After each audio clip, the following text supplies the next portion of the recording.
Hello everyone and welcome back. In today's video, I'm going to show you how to reuse posts in Google Classroom step by step. Reusing posts can save you time by allowing you to copy assignments, questions, and materials from previous classes. So let's get started. First, open Google Classroom and select the class where you want to reuse a post. Next, click on the Classwork tab. Click the Create button.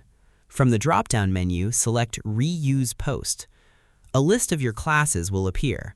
Choose the class that contains the post you want to reuse. Next, select the assignment, question, or material you want to copy.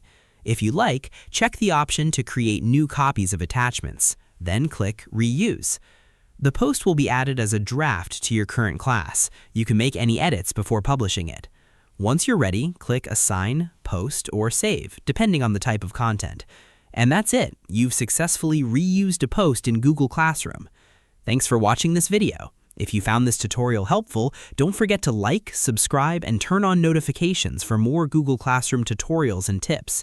See you in the next video.